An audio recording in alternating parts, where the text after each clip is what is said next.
Welcome back everyone. Last video मैंने जो बताया था उसमें हमने how to reprogramming your subconscious mind, उसमें हमने पहला पॉइंट बताया था कि जो इस चैप्टर में 7 या 8 पॉइंट हैं और मैं एक एक करके ये सारे आपको बताऊंगी। इससे आपको जब नॉलेज हो जाता है किसी चीज़ का तो हम उसको बहुत आसानी से बदल सकते हैं। तो आपको अपना रीप्रोग्रामिंग सब करना है सबकॉन्शियस माइंड। तो सबसे पहले इन्होंने जो पॉइंट बताया है वो यही है कि आपका सबकॉन्शियस माइंड कैसे काम करता है, सबसे पहले तो ये जान लीजिए। तो मैंने लास्ट वीडियो में यही बताया था कि आपका जो सबकॉन्शियस माइंड है, अगर कॉन्शियस माइंड या आपका चेतन मन उस समय लेस प्रोसेसिंग मोड में है या वो इंटरप्ट नहीं कर रहा है, जैसे जब हम सोने वाले रहते हैं तब हमारा जो रहता है कॉन्शियस माइंड लेस प्रोसेसिंग या कम काम करने वाले मोड में रहता है, विचार बहुत कम रहते हैं। उस समय हमारा सबकॉन्शियस माइंड, या तो आप ऐसा कह सकते हो, उसका दरवाज़ा खुल जाता है। तो आप जो भी चाहो, जो भी बोलो, वो आपके सबकॉन्शियस माइंड में एज इट इज़ एक्सेप्ट होता है। और आपके सबकॉन्शियस माइंड में आप जो भी इंस्ट्रक्शन दोगे उसको वो एज़ इट इज़ एक्सेप्ट करता है। उसकी कोई रीज़निंग नहीं पूछता है, उसका कारण नहीं पूछता है, उसके पास कोई चूज़ करने का ऑप्शन नहीं रहता है कि ये सही है या गलत। अगर आप उसको गलत भी इंस्ट्रक्शन दोगे तो वो उसको सही समझता है, उसके पास डिफ्रेंशिएट करने का पावर नहीं होता है। ये तीनों पावर हमारे कॉन्शियस माइंड में रहते हैं। अगर ओवरऑल देखा जाए तो ईश्वर ने हमको बहुत ही अच्छे पैटर्न दिए हैं, बहुत अच्छी प्रोसेसिंग मैकेनिज़्म दी है हमारे ब्रेन की या माइंड की या इनर बीइंग की, कि देखिए आप कितने अच्छे से काम करते हैं हमारे दोनों माइंड। ईश्वर हमको मौका भी देता है कि आप उस चीज़ को डिसाइड कर सकते हो क्या गलत है क्या सही है। अगर मान लो ये कॉन्शियस माइंड, हम सोचते हैं ना हमारे सबकॉन्शियस माइंड में सब चीज़ चले जाए, आसानी से चली जाए, तो हम वैसे ही मैनिफेस्ट कर सकते हैं।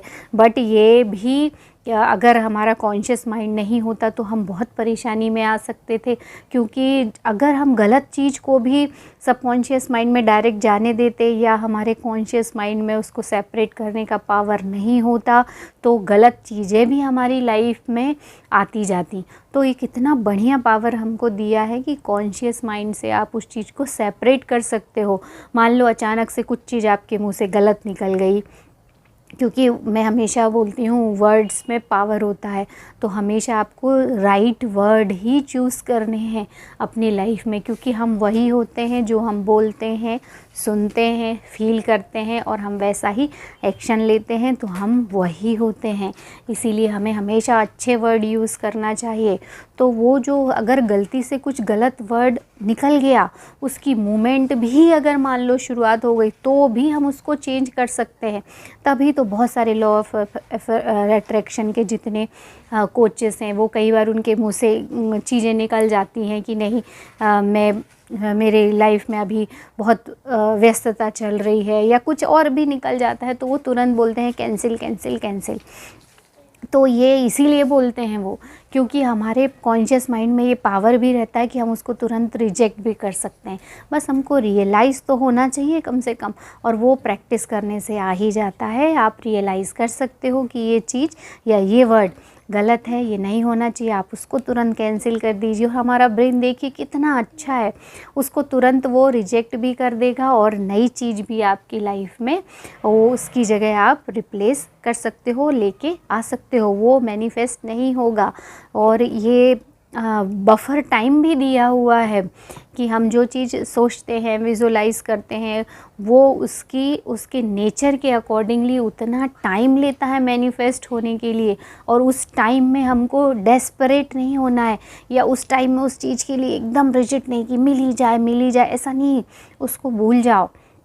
एक बार जब उसको पाने की खुशी आप महसूस कर लोगे तो आपको कुछ करने की ज़रूरत ही नहीं रहेगी, आप दिन भर उसी फीलिंग में रहोगे।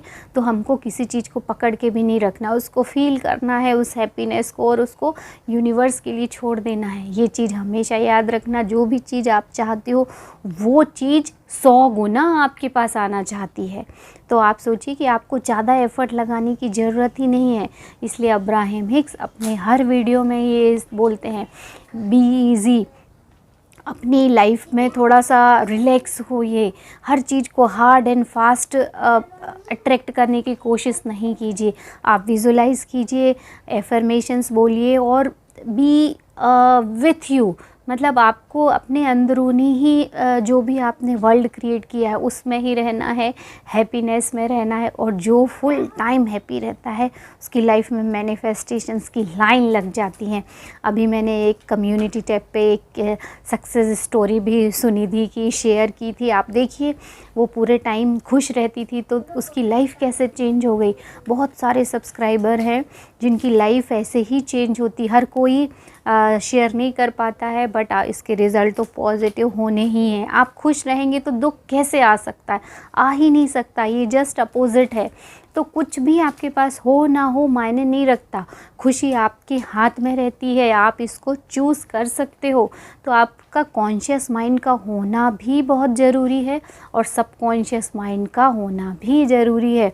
एप्रिशिएट कीजिए, कितना बढ़िया सिस्टम बना के ईश्वर ने दिया है, आप उसको, उसका काम कैसे होता है ये समझिए, एप्रिशिएट कीजिए। अपनी हेल्थ के लिए भी थैंक यू बोलिए, आपके पास जितनी वेल्थ है उसके लिए भी थैंक यू बोलिए।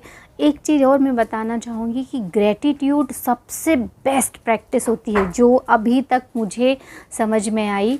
अगर आप किसी एक दिन ये इंटेंशन सेट करते हो कि आज मुझे सारे दिन खुश रहना है और ग्रैटिट्यूड मूड में रहना है या थैंक यू बोलना है, तो उस दिन आप दिन भर वही हर चीज़ में देखोगे आप थैंक यू बोलोगे। कई बार नहीं बोल पाते पर हार्ट से हमको वो फील होता है कि नहीं, I am truly grateful for my life.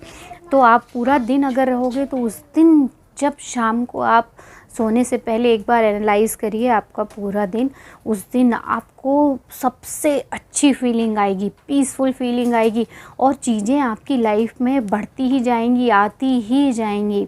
तो ग्रेटिट्यूड सबसे बेस्ट प्रैक्टिस होती है।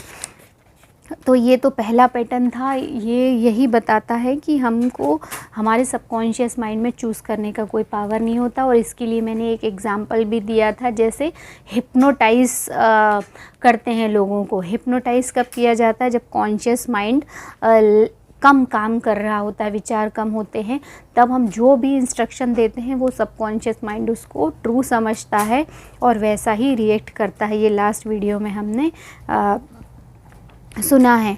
और अभी अब नेक्स्ट इसका जो नेक्स्ट पॉइंट है या नेक्स्ट पैराग्राफ है वो है ओवरकम नेगेटिव कंडीशनिंग।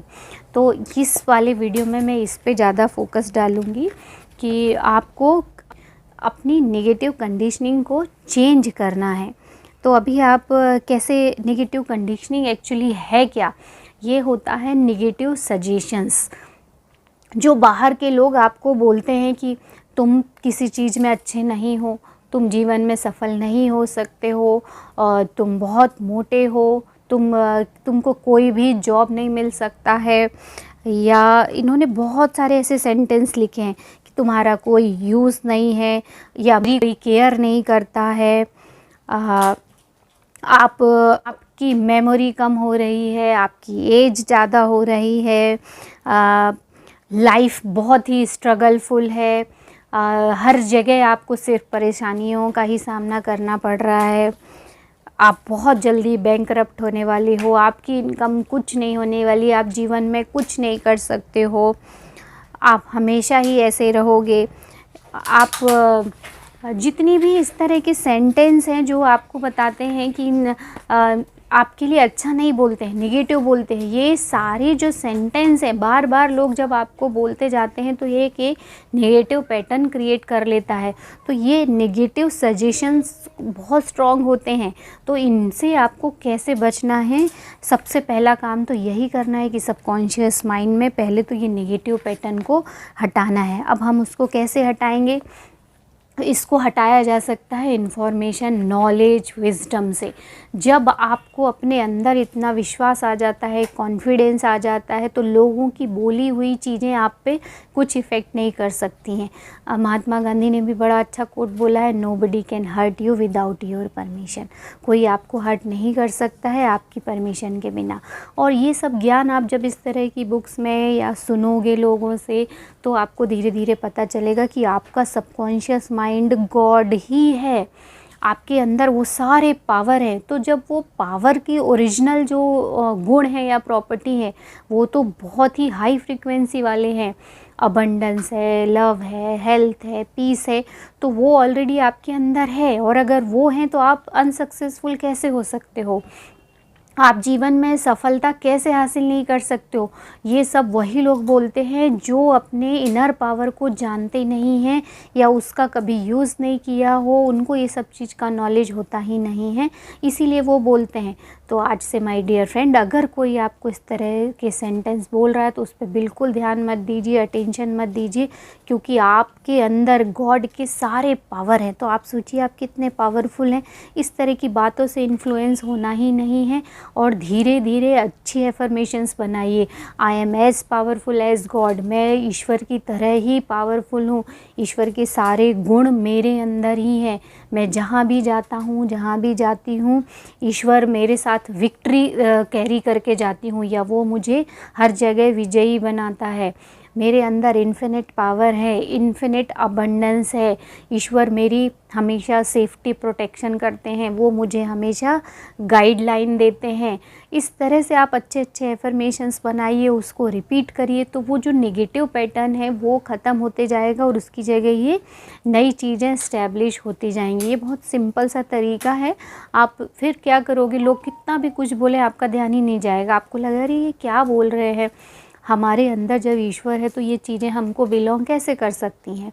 तो इस तरह से आप सब सेकंड इसका जो है सेकंड प्रोसेस यही है कि नेगेटिव कंडीशनिंग को ख़त्म करना है, उसकी जगह पॉजिटिव बनाना है। और उसके लिए सिर्फ इतनी जानकारी बहुत है कि आपका सबकॉन्शियस माइंड गॉड ही है और गॉड की तरह उसमें सारे पावर हैं। तो ये हमेशा याद रखिए, और अगर इस तरह का कुछ पैटर्न है तो फटाफट चेंज कर लीजिए। तो ये आपके सबकॉन्शियस माइंड का रीप्रोग्रामिंग का सेकंड स्टेप है। फर्स्ट स्टेप हो गया कि उसको जानिए कैसा काम करता है, सेकंड स्टेप हो गया नेगेटिव कंडीशनिंग को हटाना है। तो मिलते हैं अगले वीडियो में, और अगले वीडियो में मैं रीप्रोग्रामिंग का थर्ड प्रोसेस या थर्ड पार्ट बताऊंगी। तब तक गुड।